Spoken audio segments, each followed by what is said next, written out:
Yan, magandang araw pong muli mga ka-farmers. So today, ang gagawin po natin, harvest na po natin itong kauna-unahan natin na quality na lakatan.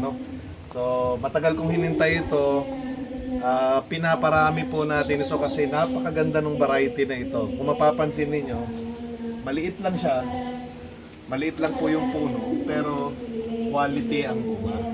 So, nahahawakan ko, hindi katulad ng ibang lakatan matataas. Pero ito, tingnan nyo. Diba? Maliliit, lang siya, mababa lang yung puno. So, today, harvesting tayo. So, pero bago ko to putulin or i-harvest, bakit ba mahalaga to sa atin? Na ipropagate at paramihin natin itong lakatan na ito. Well, isa po ito dun sa may livelihood program na tinatarget natin para sa mga kasama natin mga farmers, especially rice farmer, pandagdag kita po.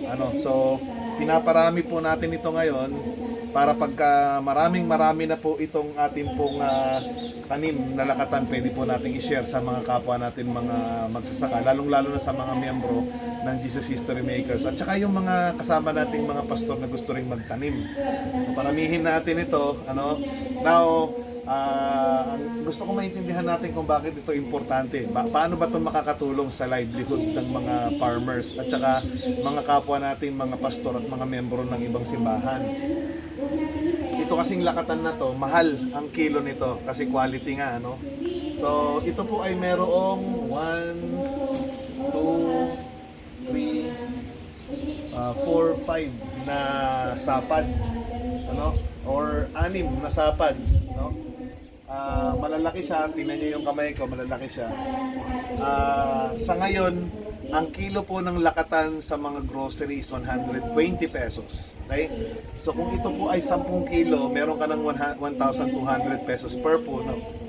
Yan po yung potential income niya. So kung ang isang magsasaka ay meron pong at least 100 na puno nito, doon sa mga gilid ng taniman nila ng palay, malaki po ang maitutulong, maidadagdag nito sa kanilang kita. O kaya naman, kahit hindi yung mga rice farmer, backyard farmers, malaking bagay po ito. So maganda po itong lakatan farming. Tapos tingnan nyo, ang dami nating mga followers na ready na rin for pwede na natin kunin para expansion. So dito, makikita nyo, ang dami na natin siya, naparami na po natin, ika-transplant na rin po natin yan sa iba nating area. Kasi ang target nga po natin, makabuo tayo ng 1 hektarya na lakatan, para mas marami po tayong capability na mag-expand pa sa iba pang mga area. So ginagawa natin ito, ulitin ko, for livelihood purposes, hindi lang para sa atin, sa pamilya natin, kundi sa mga kapwa natin magsasaka sa area. Kasi itong variety ng lakatan na to mahirap hanapin din. Marami kasing klase ng lakatan, may matataas.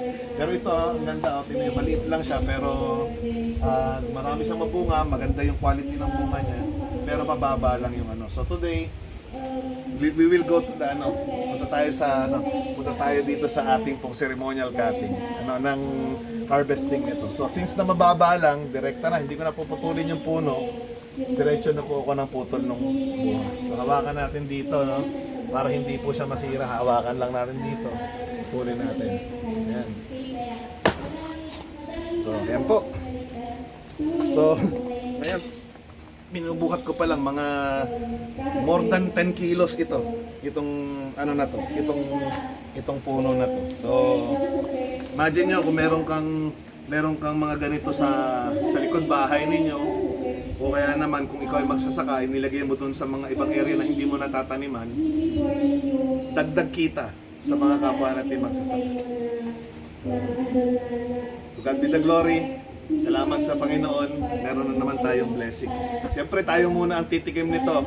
Titingnan natin kung matamis. Pag nahinog to, magpa-follow up video tayo at magkakaroon tayo ng review kung gaano po kasarap itong variety na ito ng lakatan. Ito po ay hindi natin ginamitan ng spray. Wala tayong ginamit na spray dito. Mula po nang naitanim ito hanggang sa walang spray. Hindi ito nakatikim ng spray. Ang ginamit lang po natin dito yung ating sariling compost gumamit tayo ng sariling compost na dito rin natin ginagawa sa farm. So, yan. So ito pong muli ang inyo pong magsasakang pastor, Pastor Dan Asalto. Hanggang sa muli natin pagkikita.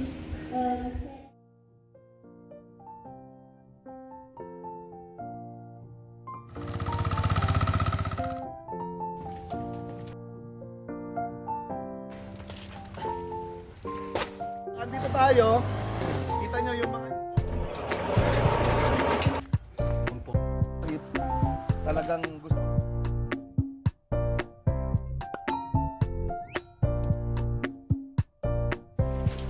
Oh, puro laman. Palamigin na natin ito ngayon. Free range na mga pato rin dito. Lalo sa pinaka.